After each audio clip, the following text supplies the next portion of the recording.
एक 17 साल की लड़की नेशनल टीवी शो पर बैठी है और अचानक से बोलती है, मेरे पापा ने 3 लोगों का मर्डर किया है और उनकी लाशें हमारे घर के अंदर दफन है। वहाँ बैठे सभी लोग हंस रहे थे।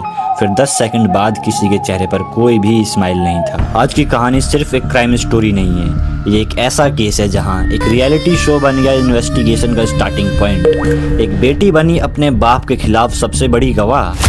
और सबसे डेंजरस बात, ये मर्डर 4 साल पहले ही हो चुका था बिना किसी को पता चले। 17 मई 2012 चेन्नई तमिलनाडु एक पॉपुलर टीवी चैनल पर रिकॉर्ड हो रहा था एक रियलिटी शो जिसका टॉपिक था teenager love versus parents. Studio में बैठे थे यंग कपल्स, उनके पेरेंट्स और एक होस्ट जो इस डिबेट को कंट्रोल करते थे। इस शो की वजह से काफ़ी सारे रिलेशनशिप सही भी हुए और काफ़ी सारे बेकार ही पड़े रहे। उस दिन एक लड़की को बुलाया गया, उसका नाम था भार्गवी। उम्र उसकी सिर्फ 17 साल। उसके साथ था उसका बॉयफ्रेंड सतीश। दोनों का एक सिंपल सा क्लेम था, हम एक दूसरे से प्यार करते हैं और साथ रहना चाहते हैं। लेकिन प्रॉब्लम थी पेरेंट्स, खास करके लड़की के पापा यानी कि मुर्गन। अब लाइव शो के दौरान ये डिस्कस इतना ज्यादा इंटेंस होने लगा कि पेरेंट्स बोले ये उम्र पढ़ने लिखने की है, प्यार व्यार की नहीं है। तो भार्गवी बोलती है मुझे अपनी लाइफ चॉइस करने का पूरा हक है। तो होस्ट ने समझाया, घर वापस जाओ, फ्यूचर बनाओ, फिर रिलेशनशिप में आना। और यहीं से स्टोरी ने एक टर्न ले लिया। होस्ट ने लास्ट बार कहा, भार्गवी घर वापस जाओ। और भार्गवी ने सीधा मना कर दिया, मैं मर जाऊंगी पर वापस नहीं जाऊंगी। होस्ट ने पूछा आखिरकार इतनी नफरत क्यों? और फिर उसने जो बोला उसने पूरा शो को फ्रीज कर दिया, मानो जैसे वहां बैठे सभी लोगों की सांसें रुक सी गई हो। उसने कहा, मेरे पापा ने 3 लोगों का मर्डर किया है। स्टूडियो में सब शॉक।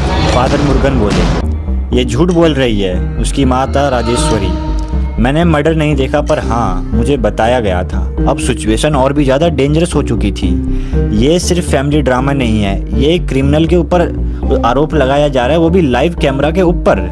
शो को इमीडिएटली होल्ड कर दिया गया। प्रोडक्शन टीम ने डिसाइड किया कि हम सच पता करेंगे। तो जो टीम के क्रू मेंबर्स थे वो भार्गवी के गांव जाते हैं विलमपुरम।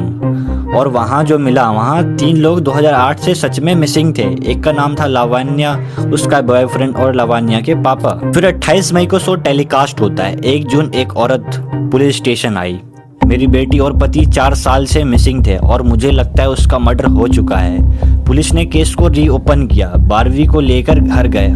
और जब घर के अंदर वहाँ पे खुदाई हो रही थी, जांच पड़ताल हो रही थी, तो वहाँ से घर के अंदर से 3 स्केलेटन एक ही जगह से निकले। फिर इसके बाद मुर्गन जो है वो अरेस्ट हो जाता है। और जो उसने कन्फेस किया वो और भी ज़्यादा डार्क था। उसने 3 लोगों को पॉइजन देकर मारा। उसका रीजन सिंपल सा है कि अपनी बेटी को एग्जाम्पल देना और गोल्ड को चुरा लेना। मतलब लालच, ग्रिड और कंट्रोल।